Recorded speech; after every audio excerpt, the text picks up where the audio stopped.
Bismillahirrahmanirrahim.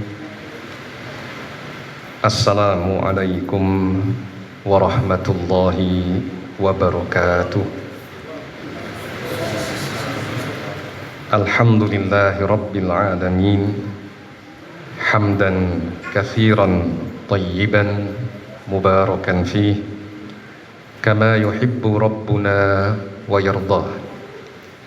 Wa ashhadu an la ilaha illallah wahdahu la syarika lah wa ashhadu anna Muhammadan abduhu wa rasuluh. Allahumma salli ala nabiyyina Muhammadin wa ala alihi wa sahbihi wa man tabi'ahum bi ihsan ila yaumiddin. Ikhwani wa akhwati fillah, rahimani wa rahimakumullah. Pada malam ini, di waktu ba'da maghrib, di Masjid Al-Hanif, Kota Bandar Lampung, pada tanggal 15 Rajab 1446 Hijriah, atau bertepatan dengan 14 Januari 2025 Masehi,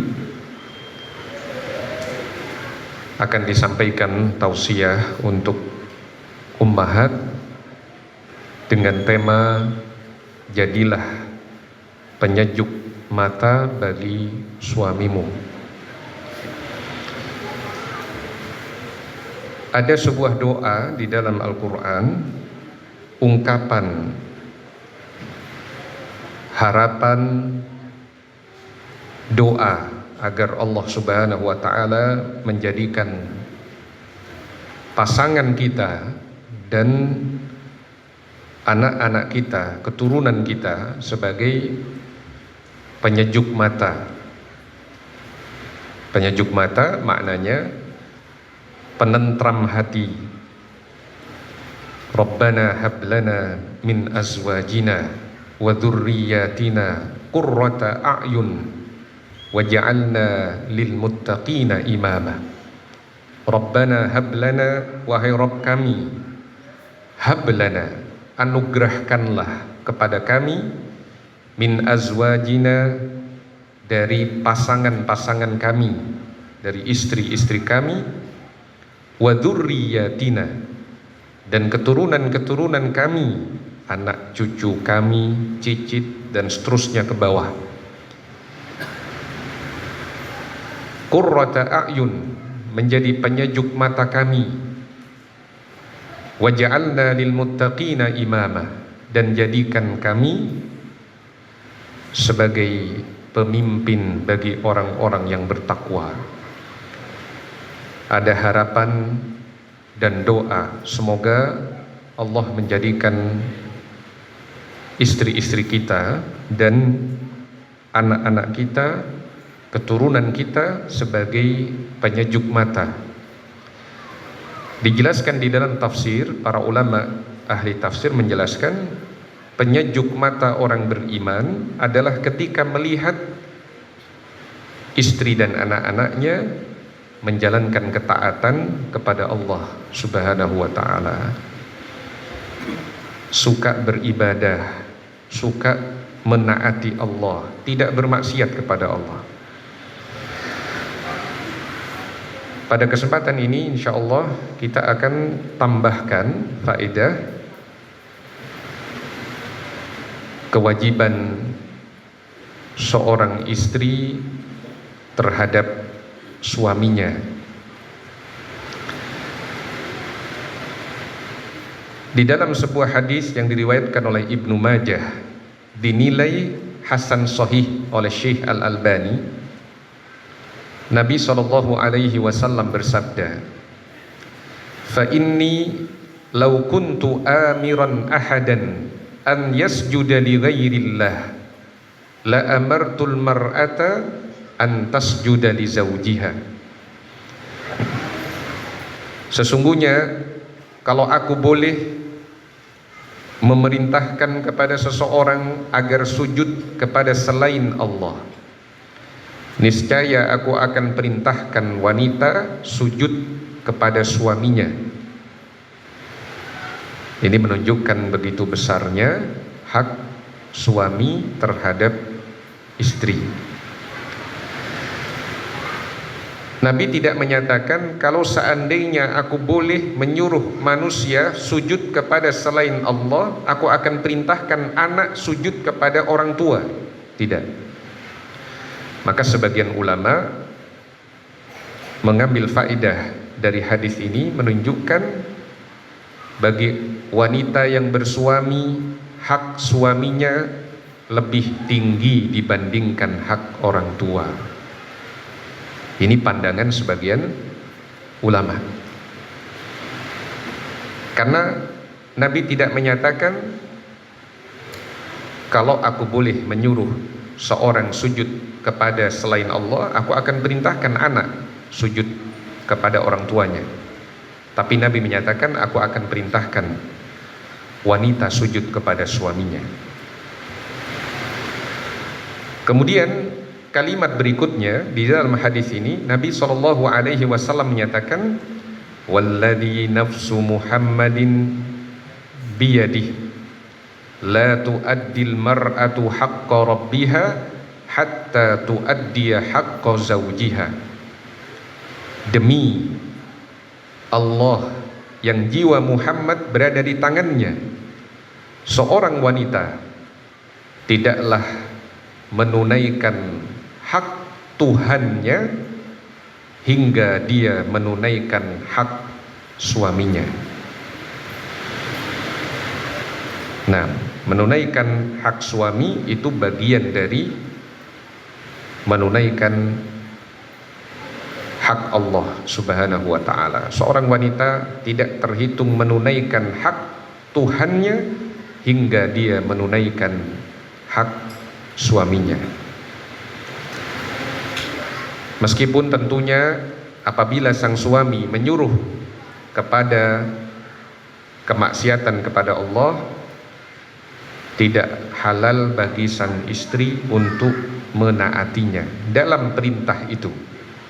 Dalam perintah lain dia harus tetap taat selama sang suami memerintahkan kepada yang ma'ruf, kepada hal yang bukan maksiat terhadap Allah Subhanahu wa ta'ala. Kemudian biasanya ketenangan yang ada pada istri itu begitu memudahkan suami. Kalau istrinya tenang, suami lebih nyaman. Nah, bagaimana Khadijah radhiyallahu anha, istri Nabi, dijanjikan rumah di surga yang tidak ada kebisingan padanya?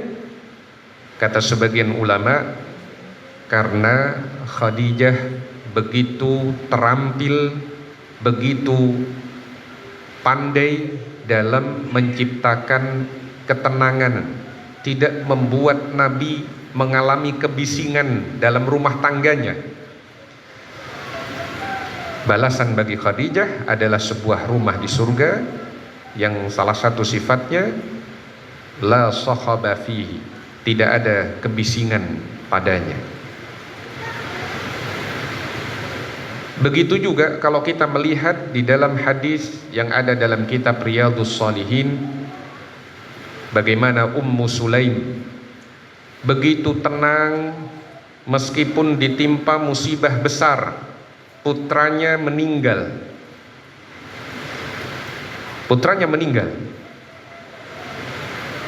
Ketika suaminya pulang ke rumah, tidak segera diberitahukan, tapi disembunyikan hal itu sampai sang suami sudah berada di rumah tenang dan kemudian dilayani dengan baik. Ketika lapar diberi makan, setelah itu diberi kesempatan kalau ingin melampiaskan syahwatnya, sampai setelah kemudian selesai semua aktivitas itu, yang sebelumnya Ummu Sulaim berdandan dengan baik, kemudian baru diberitahukan bahwa putranya telah meninggal. Ketika tadi suami baru pulang, tanya bagaimana kabar anakku, Ummu Sulaim hanya menyatakan dia berada dalam kondisi yang tidak pernah setenang ini.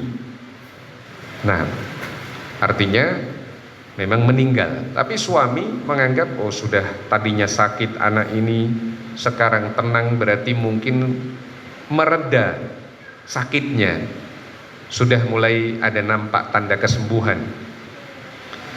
Nah, itu bagian dari bagaimana seorang wanita sahabiyah memberikan ketenangan kepada suaminya. Nah, ketika sang suami tidak terima, loh kok baru diberitahukan sekarang, dan lapor kepada Nabi, Nabi justru mendoakan semoga Allah memberkahi malam kalian berdua. Ketika terjadi hubungan suami istri itu, ya, yang terjadinya hubungan itu disebabkan karena kesabaran istrinya tidak segera menceritakan hal itu, didoakan keberkahan pada malam itu sehingga melahirkan seorang anak, yang anak ini nanti melahirkan, dalam sebagian pernyataan perawi, 7 anak yang seluruhnya hafal Quran. Sebagian menyatakan 9. Nah, dari cucunya, ya, dari anak yang terlahir dengan sebab hubungan di malam itu, kemudian anak ini menjadi ayah dari 7 orang yang hafal Al-Quran. Itu semua dengan takdir Allah, terjadi karena sebab kesabaran istri di dalam menyampaikan hal-hal yang penting, ya, menunggu momen yang tepat, dia sabar, dia melayani suaminya, meskipun dia sendiri termasuk orang yang paling terdampak sedih ketika meninggalnya anak itu, tapi dia berusaha untuk sabar, mengharapkan pahala dari Allah Subhanahu wa ta'ala, dan kesabaran itu juga menenangkan sang suami.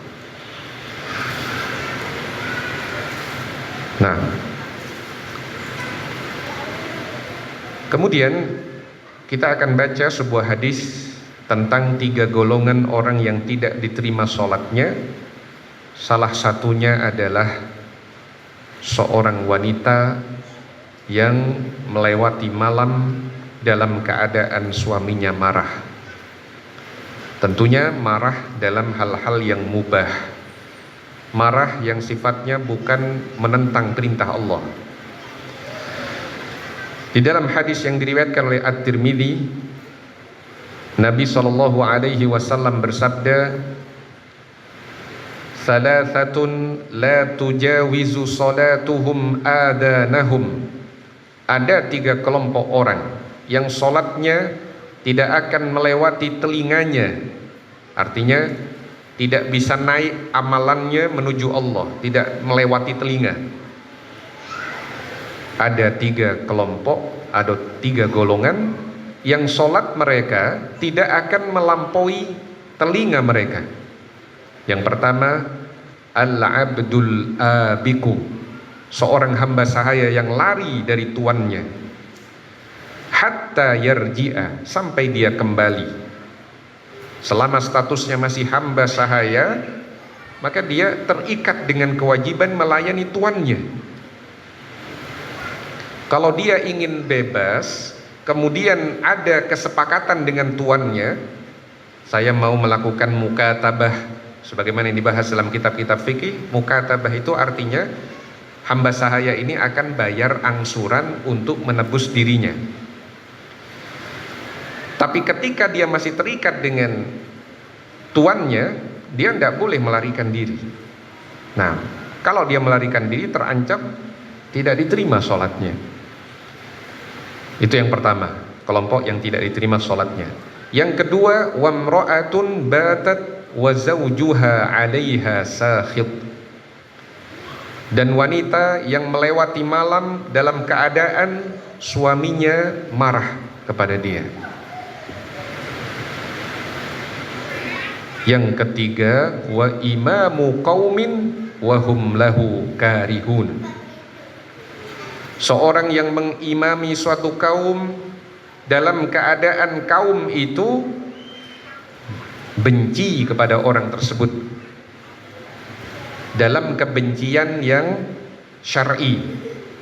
Misal ada orang fasik, banyak melakukan dosa besar, omongannya kasar, tingkah lakunya tidak pantas dia dijadikan imam, maksakan diri jadi imam, makmumnya benci dengan dia.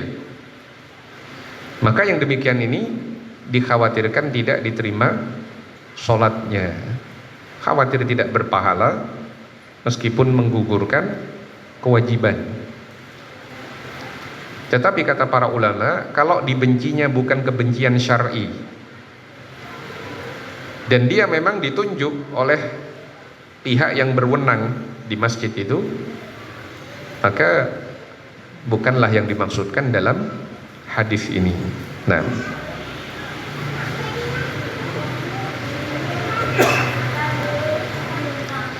berikutnya kita akan bacakan sebuah hadis tentang karakter wanita penghuni surga.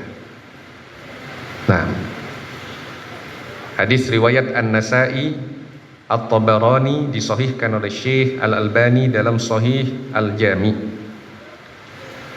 Ala ukhbirukum binisaikum min ahlil jannah. Maukah kalian aku tunjukkan wanita-wanita penghuni surga?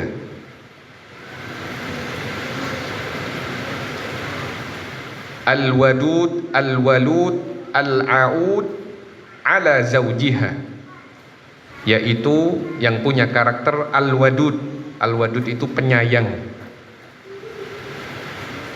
bukan wanita yang suka membenci, bengis, kasar, tidak. Tapi al-wadud itu penyayang.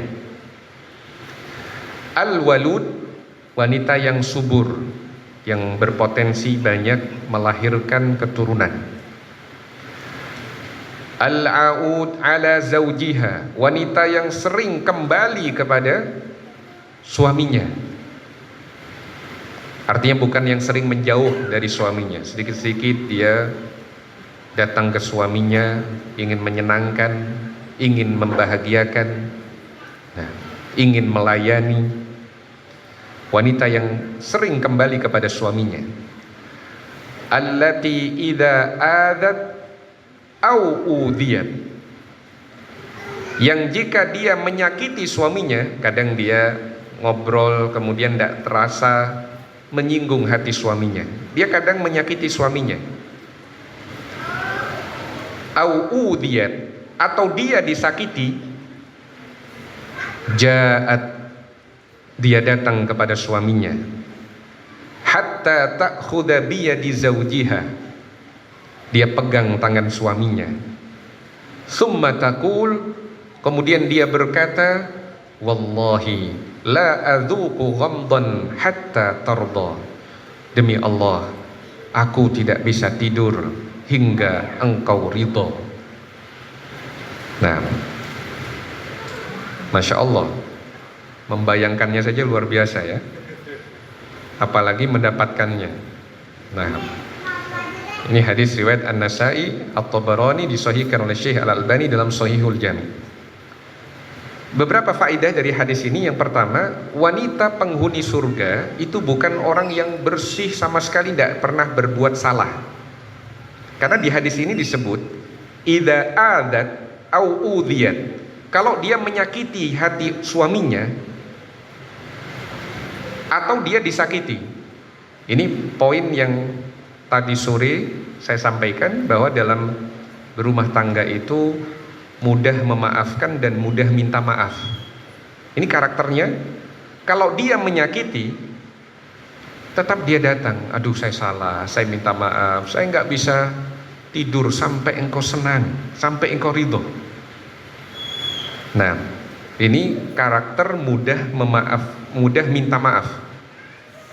Sebaliknya kalau dia disakiti, cenderungnya ngambek, jauh, cari alasan supaya tidak dekat dengan suaminya. Tapi ternyata dia mendekat ke suaminya dan menyatakan, wallahi la adzuqu ghamdan hatta tarda. Demi Allah, aku tidak bisa tidur hingga engkau ridho. Nah, bukan menyatakan biarkan engkau tidak usah tidur sudah sekalian, atau tidur di luar sekalian sudah. Nah, bukan begitu. Dia jadi korban udhiyah, tapi dia justru memaafkan dan minta keridhaan. Nah, ini sebuah hadis yang pasti ada yang seperti itu. Kalau itu hadis Nabi, ini bukan khayalan, bukan suatu hal yang mustahil. Meskipun mungkin sama dengan, ya wallahu alam, semoga Allah perbaiki keadaan kita dan istri-istri kita. Semoga saja Allah memperbanyak wanita-wanita beriman yang seperti ini. Nah,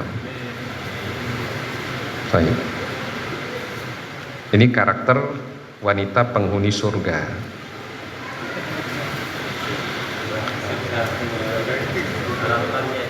Ya, harapannya.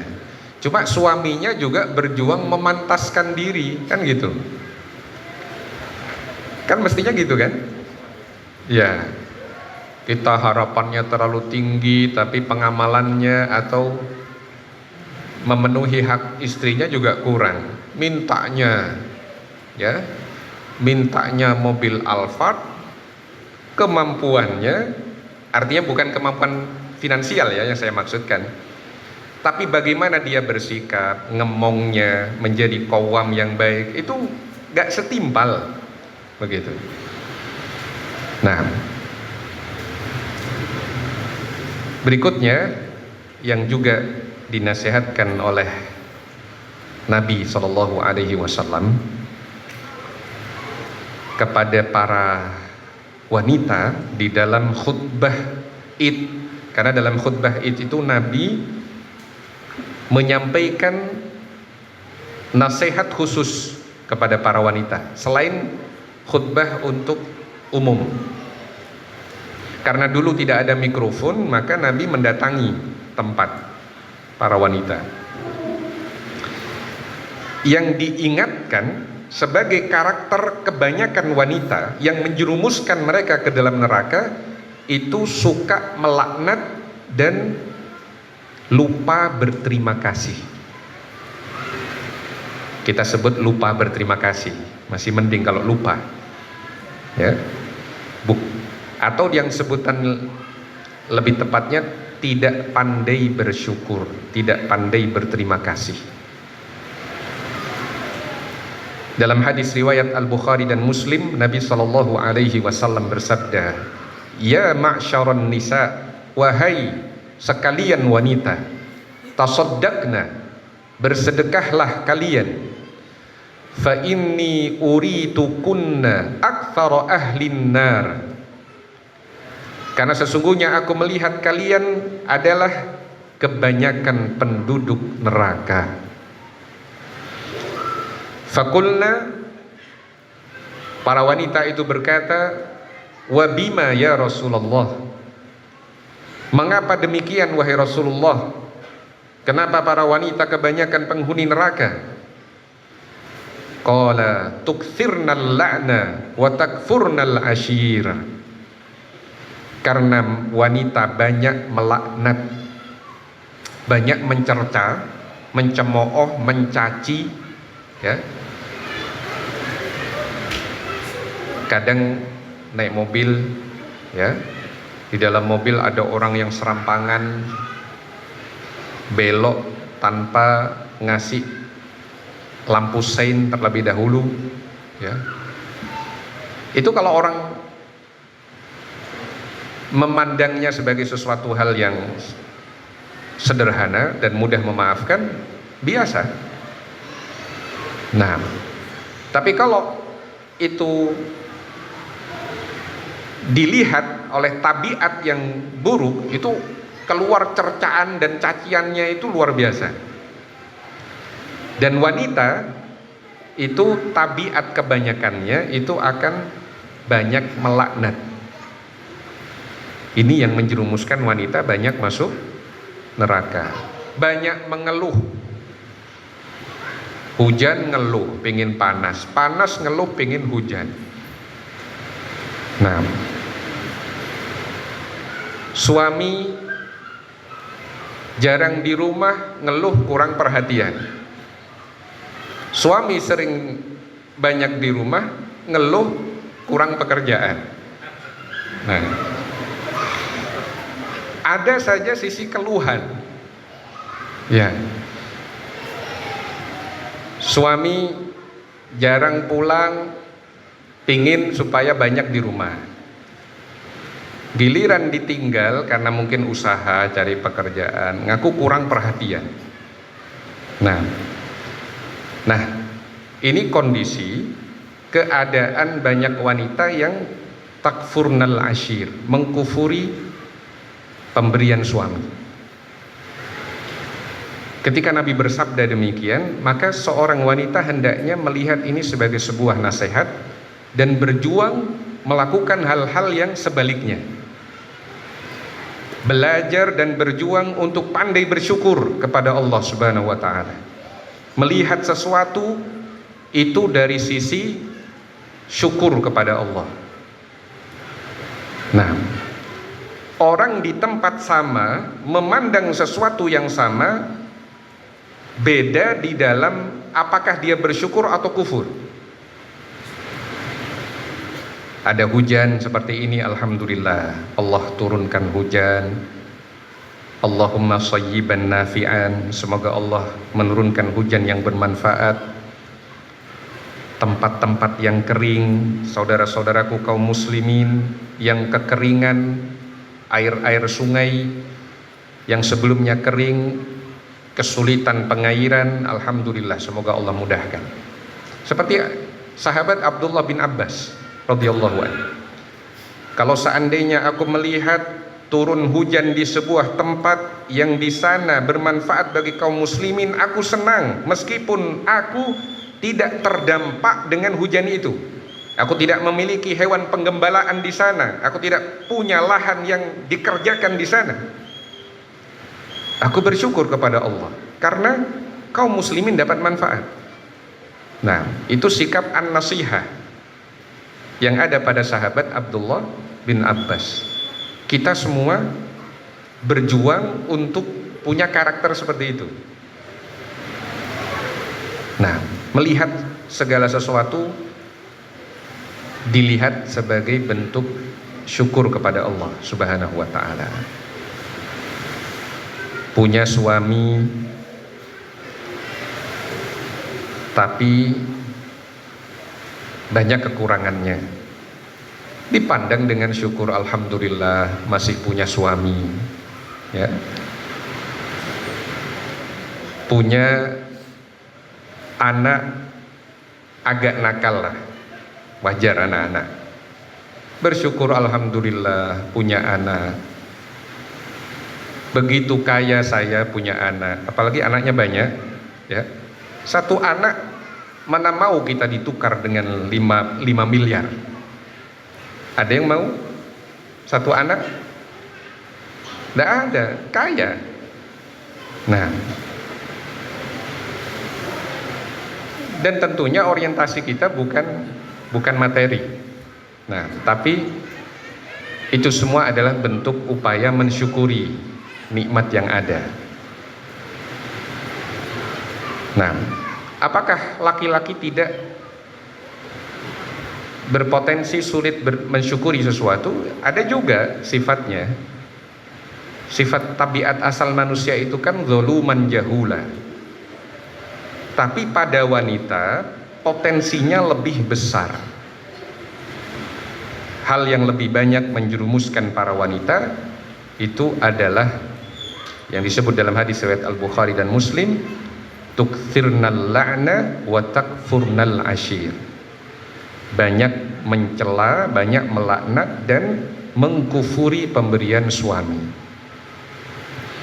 Suami sudah berjuang keliling menjajakan dagangan, ya, sepanjang siang, paling istirahat mampir masjid, keliling lagi, dapat sehari cuma 20.000, 30.000, ya. Jangan hanya melihat dari apa yang diberikan oleh suami pada saat itu. Duhai seandainya ketika suami pulang, sang istri kemudian menyambutnya dengan perasaan syukur. Alhamdulillah, Bapak pulang selamat, terima kasih atas perjuangannya. Wah, itu sang suami rasanya kayak diguyur air dingin, sejuk rasanya.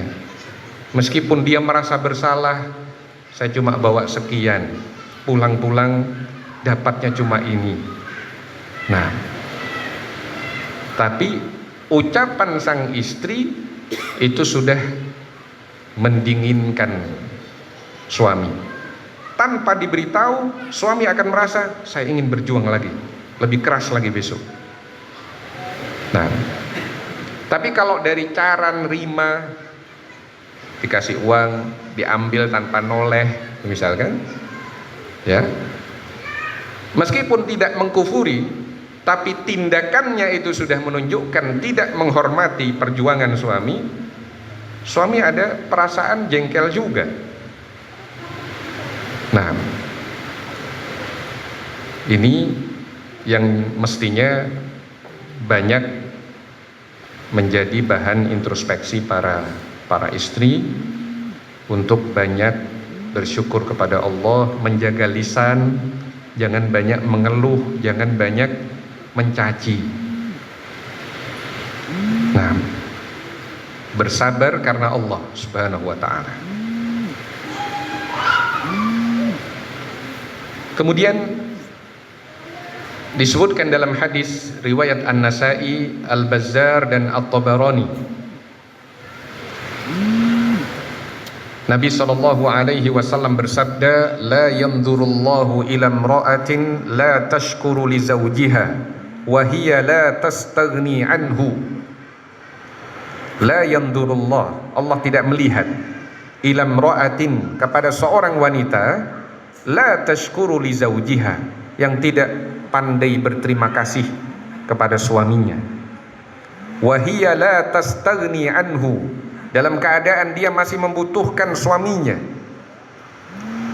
Allah tidak akan melihat dia dengan pandangan kasih sayang kepada wanita yang tidak bersyukur, tidak berterima kasih kepada suaminya, padahal dia masih sangat membutuhkan suaminya.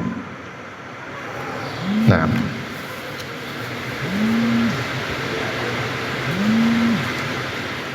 ini beberapa hadis yang kita sampaikan pada malam ini. Tadi sempat saya diberitahu oleh Pak Hilman di sesi Ba'da Asar itu sebenarnya ada pertanyaan, mungkin itu ada kertas di balik tabir, pertanyaan dari ummahat itu kita dahulukan.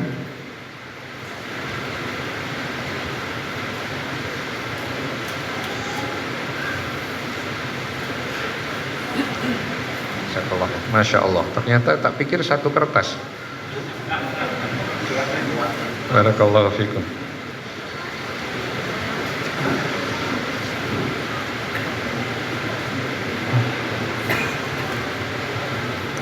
Assalamualaikum warahmatullahi wabarakatuh. Waalaikumsalam warahmatullahi wabarakatuh. Bismillah, afwan Ustadz, izin bertanya, apakah tertolak talaknya suami saat istri lagi haid?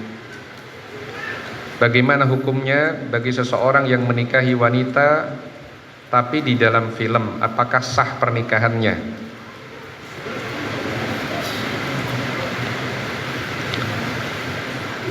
Sini ada pertanyaan, apakah tertolak talaknya suami saat istri lagi haid? Ini ada perbedaan pendapat para ulama. Yang jelas ada larangan. Ketika Ibnu Umar mentalak istrinya, ini dalam Sahih Al-Bukhari. Ketika Ibnu Umar mentalak istrinya saat haid dan Umar melaporkan perbuatan anaknya kepada Nabi, Nabi marah. Artinya Nabi tidak suka. Nabi melarang. Hanya saja karena riwayatnya begitu banyak dengan lafadz yang berbeda, itu terjadi perbedaan pendapat ulama. Apakah talak Ibnu Umar yang dimarahi Nabi itu dihitung satu atau tidak? Itu yang jadi perbedaan pendapat para ulama.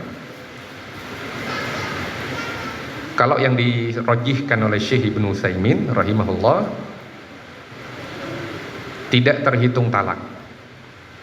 Tidak terhitung talak karena dilakukan di waktu yang terlarang. Sedangkan sebagian ulama memandang itu terhitung talak, karena sebagian lafadz hadis menyatakan murhu fal yuraji'ha, atau kama qala sallallahu alaihi wasallam, perintahkan kepada dia untuk rujuk lagi. Kalimat rujuk tidak mungkin terjadi kecuali sudah dianggap jatuh talak. Nah, di sini ada khilaf, ada perbedaan pendapat para ulama. Meskipun secara pandangan fikih saya cenderung pada pendapat yang tidak menghitungnya karena dilakukan di waktu yang terlarang. Tetapi kalau seandainya permasalahan ini dibawa kepada pengadilan syar'i dan pengadilan syar'i memperhitungkan jatuh, maka ikuti aturan dari persidangan syar'i itu, pengadilan syar'i itu. Karena kalau sudah masuk ke pengadilan, perbedaan pendapat itu sudah nggak dianggap, harus ikut keputusan dari hakim. Berlaku sebuah kaidah, hukmul hakim yarfa'ul khilaf.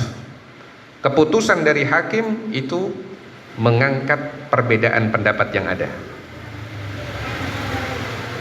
Jadi beda antara fatwa dengan keputusan hakim. Fatwa itu didasarkan oleh pandangan fikih yang mungkin tapi tidak mengikat. Tapi kalau keputusan hakim itu mengikat. Bagaimana hukumnya bagi seorang yang menikahi wanita tapi di dalam film, apakah sah pernikahannya? Pertama, kalau namanya film yang namanya dusta, ya, suatu hal yang tidak baik karena mengandung unsur kedustaan. Tapi apakah terjadi akadnya? Masalahnya dalam akad juga dusta. Dalam akadnya dia dusta. Ketika dia menyatakan saya terima nikahnya, disebut namanya itu benar atau dusta? Kan dusta. Nama orang walinya juga dusta. Maka tidak jatuh, tidak terkena itu. Karena akadnya pada sesuatu yang tidak ada. Tapi kalau seandainya, oh ya, jazakallahu khairan. Kalau seandainya yang disebutkan di dalam film itu nama pelakunya benar itu, nama pengantin lakinya benar, nama walinya benar Pak itu, dan Pak itu memang punya anak perempuan yang disebut seperti itu, meskipun bergurau itu terjadi, pernikahannya sah, disaksikan saksi-saksi. Hanya saja kebanyakan tokoh-tokohnya itu fiktif juga namanya, sehingga dia berakad pada sesuatu yang tidak ada hakikatnya, maka tidak terjadi seperti yang disebutkan dalam akad.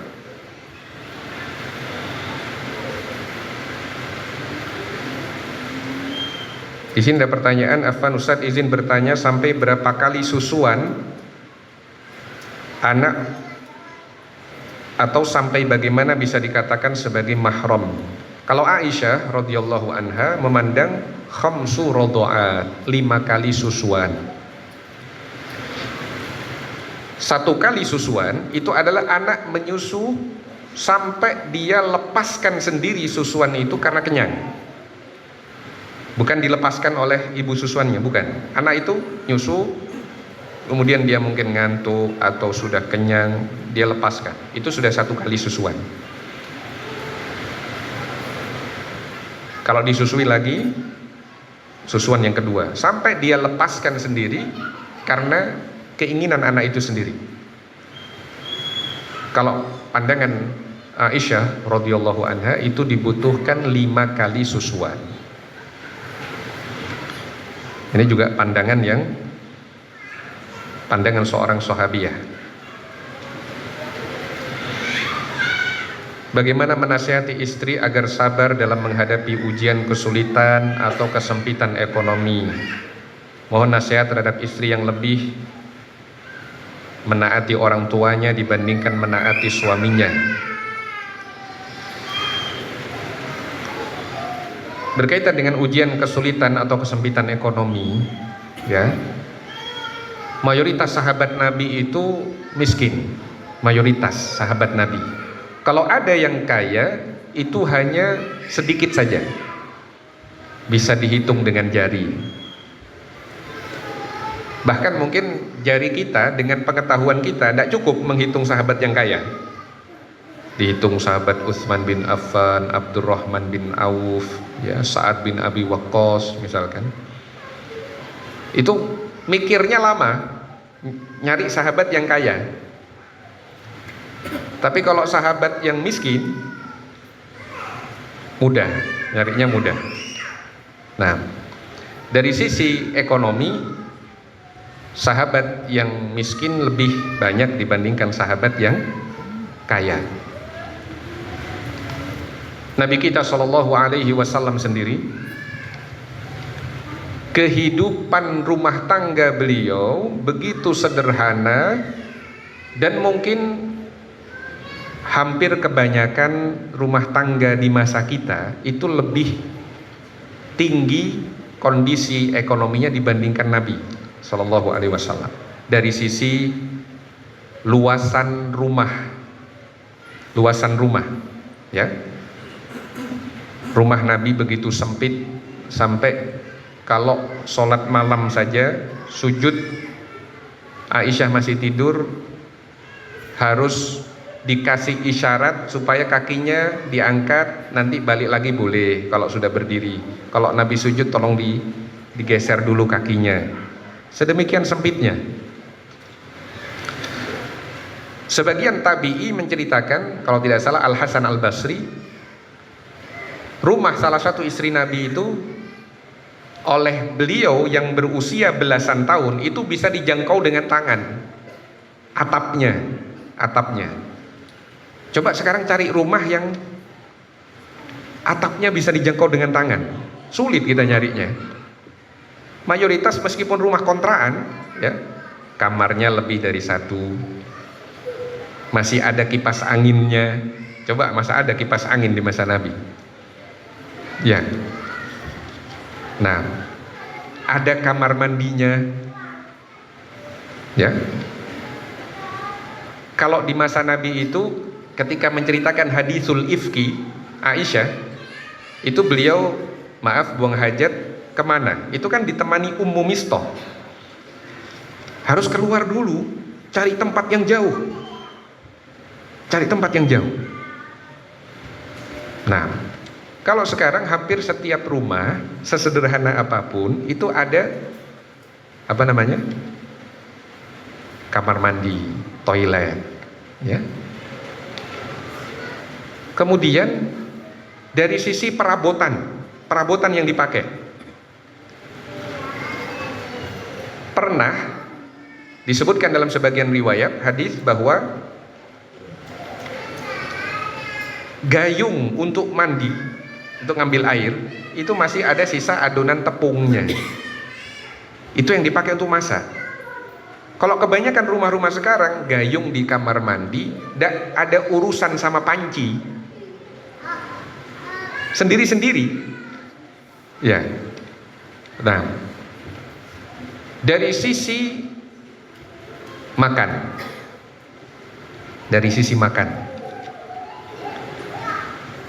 kalau di masa Nabi itu, Nabi masuk rumah tanya ada makanan enggak. Kalau dijawab tidak ada, Nabi puasa. Kalau sekarang banyakkah yang seperti itu? Tidak nemu makan di rumah, apakah pilihannya A. puasa, B. cari makan di luar? Pilih mana kebanyakan? Puasa, makan di luar, atau makannya ngambil dari dapur, makan di teras juga di luar. Nah,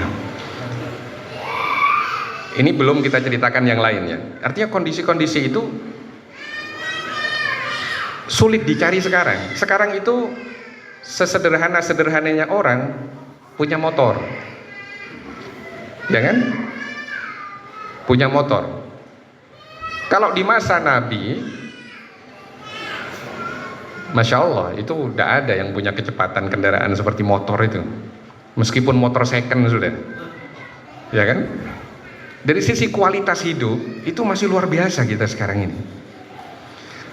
Pakaian, jubah, tidak jarang sahabat itu yang punya cuma satu pakaian, dicuci sekali sepekan, ya, mandinya sekali sepekan.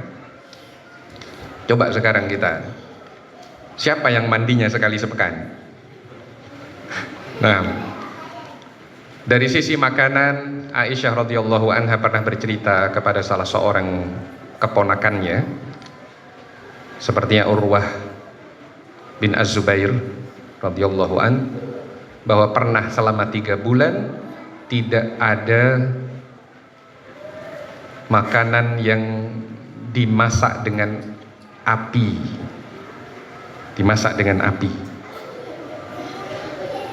Lalu apa yang membuat Anda tetap melanjutkan hidup, wahai bibi? Kurma dan air.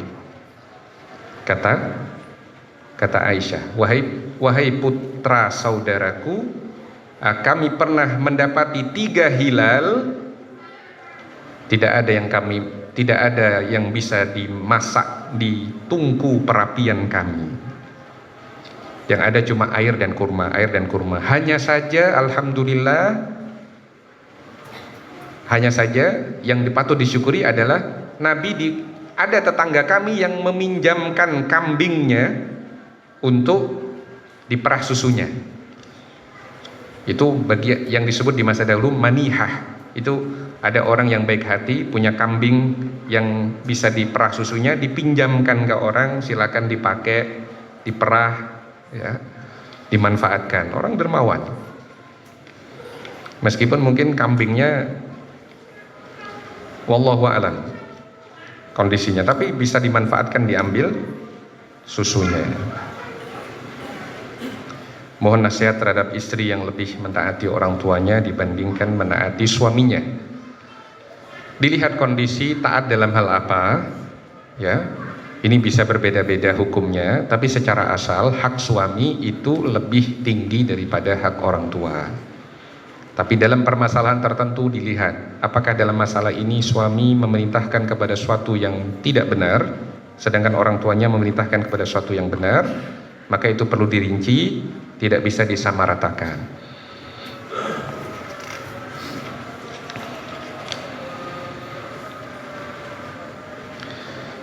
Afan Ustadz izin bertanya, bagaimana caranya menghilangkan rasa futur yang sudah ada pada dirinya? Contoh mulai sedikit bermalas-malasan, mohon nasihatnya Ustadz, apalagi juga sudah terlibat dengan HP. Ini pengajiannya Ustadz Abdul Haris ya? Di masjid ini ya? Ada sesi tentang semangat menuntut ilmu dan futur ya? Mungkin kalau nanti sudah rekamannya bisa didapatkan, bisa didengarkan kajian Ustadz Abdul Haris. Sepertinya di masjid yang sama atau masjid yang berbeda? Masjidnya beda? Bukan di sini? Tadi sepertinya. Ya, artinya jawab pertanyaan ini, jawabannya insya Allah di materi kajian yang sudah beliau sampaikan, bisa didengarkan lagi. Kalau sudah disebarkan rekamannya. Afan Ustadz, Anda ingin meminta saran bagaimana tips mudah menghafal Al-Quran dengan mudah dan cepat. Tipsnya dari para ulama, Kalau Al-Imam Al-Bukhari sendiri menjelaskan bahwa tidak ada cara atau tips khusus, melainkan dengan sering mengulang. Kathratut tikror atau semakna dengan itu. Sering mengulang, baca lagi, mengulang. Nah, itu yang disampaikan oleh para ulama. Kemudian juga yang penting adalah hafalkan Quran dengan bacaan yang tepat. Jangan keburu-buru menghafal Quran, kita belum memperbaiki bacaan kita. Nanti kita akan menghafal dengan bacaan yang salah.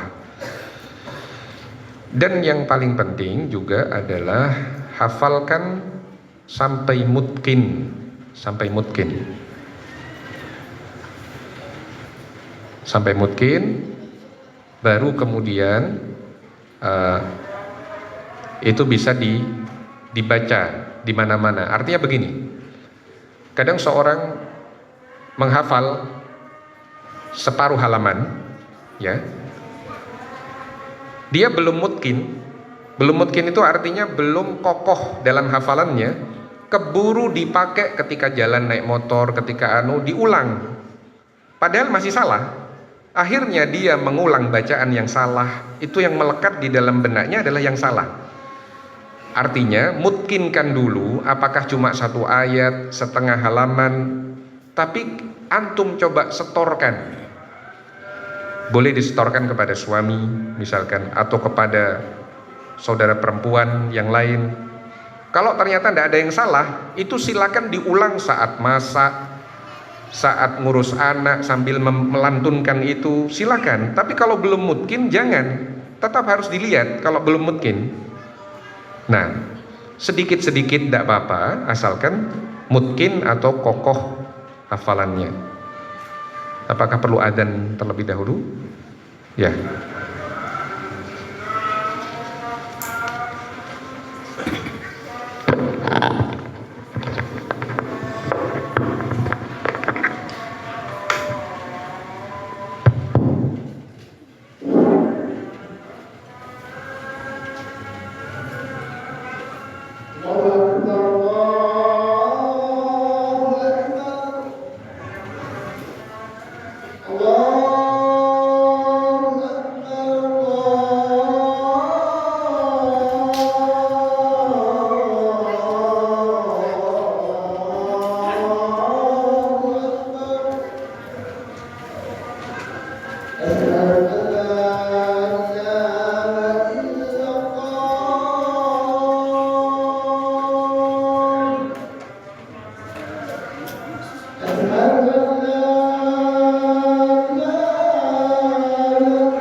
Kita lanjutkan beberapa pertanyaan. Ini ada banyak pertanyaan tapi tidak semuanya saya jawab. Assalamualaikum Waalaikumsalam warahmatullahi wabarakatuh. Afwan Ustaz mau bertanya, apakah seorang menantu laki-laki mahram dengan nenek mertuanya? Nenek mertua. Nenek mertua, misalkan ada seorang laki-laki. Nah, misalkan ada seorang laki-laki, dia punya menantu, sedangkan dia punya nenek. Apakah neneknya adalah mahram terhadap menantunya yang laki-laki? Jawabannya tidak. Mahram bagi laki-laki itu atau menantu itu adalah pada ibu mertuanya. Nah, bukan pada, kalau nenek mertuanya ini maksudnya apakah pada ayahnya, ya, atau pada ibunya. Nah,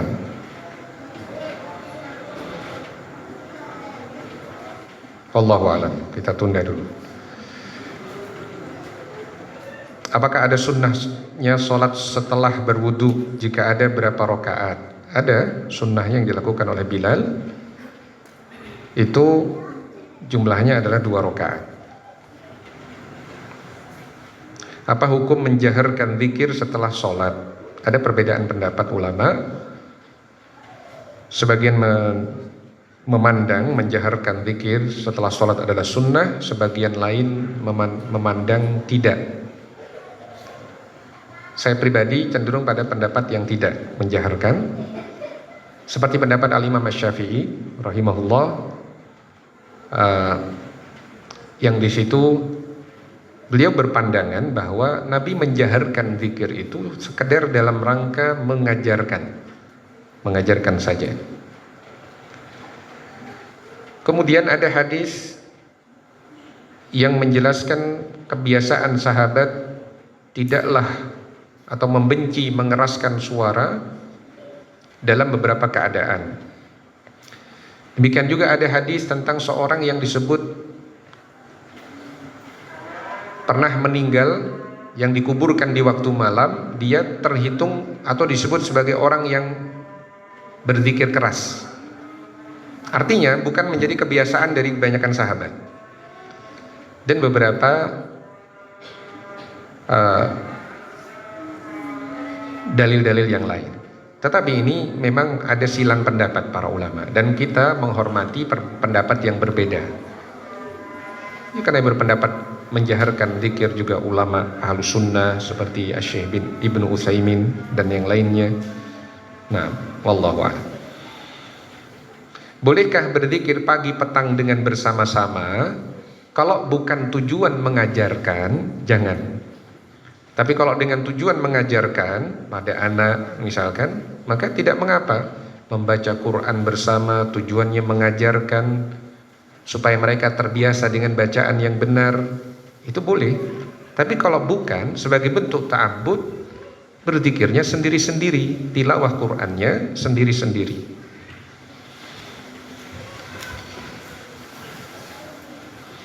Apa hukum wanita bekerja di luar rumah tanpa hijab yang syar'i? Tentu tidak boleh, ya, karena wanita yang keluar rumah harus berhijab dengan hijab yang syar'i. Nah,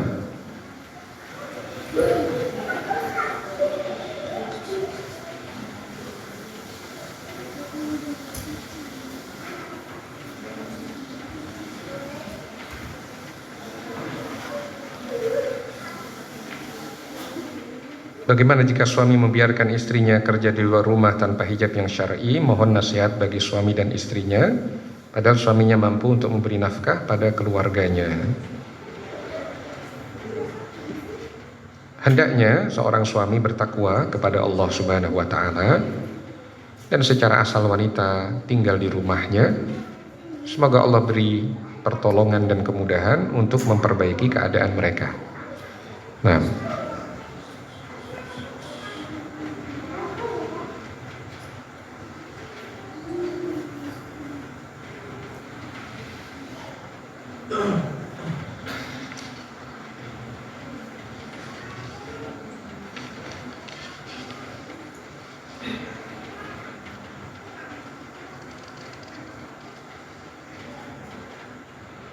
juga ada pertanyaan tentang menyekolahkan anak di tempat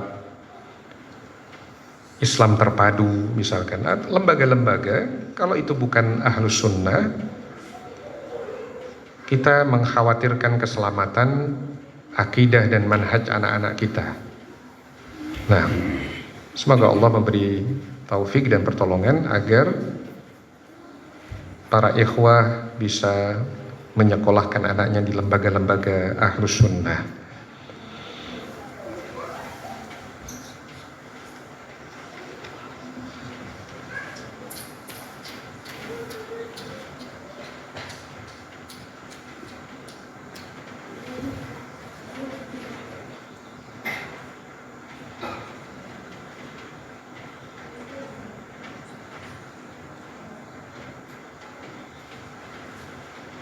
Sebentar, saya minta waktu sebentar untuk menelaah sepintas.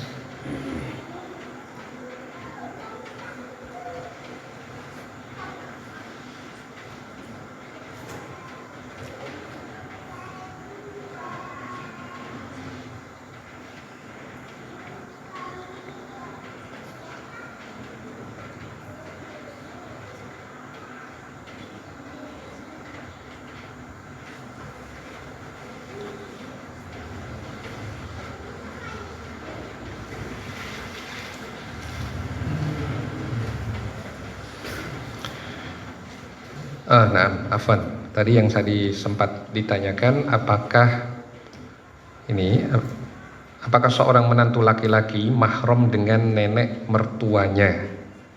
Kalau yang dimaksud dengan nenek mertua itu adalah neneknya istri, ya, maka di sini masuk kategori mahram, karena itu masuk ummahatuz zaujah. Di dalam tafsir As-Sa'di disebutkan wa ummahatuz zaujah wa in adawna, ibu dari istri ke atas, jadi ibu, nenek dan seterusnya. Kan di dalam Quran surah An-Nisa ayat 23 disebutkan hurrimat alaikum ummahatukum dan seterusnya. Bagian dari yang mahram itu adalah wa ummahatu nisaikum, dan ibu dari istri-istri kalian. Kalau nenek yang dimaksud adalah ibu dari istri, atau nenek dari istri, atau buyut dari istri ke atas, itu dalam tafsir As-Sa'di rahimahullah terhitung sebagai mahram pada kalimat wa ummahatu nisaikum. Nah, wallahu a'lam. Subhanakallahumma wa bihamdika asyhadu an la ilaha illa anta astaghfiruka wa atubu ilaik. Wa sallallahu wa sallama ala nabiyyina Muhammadin wa ala alihi wa sahbihi ajma'in. Wassalamu alaikum warahmatullahi wabarakatuh.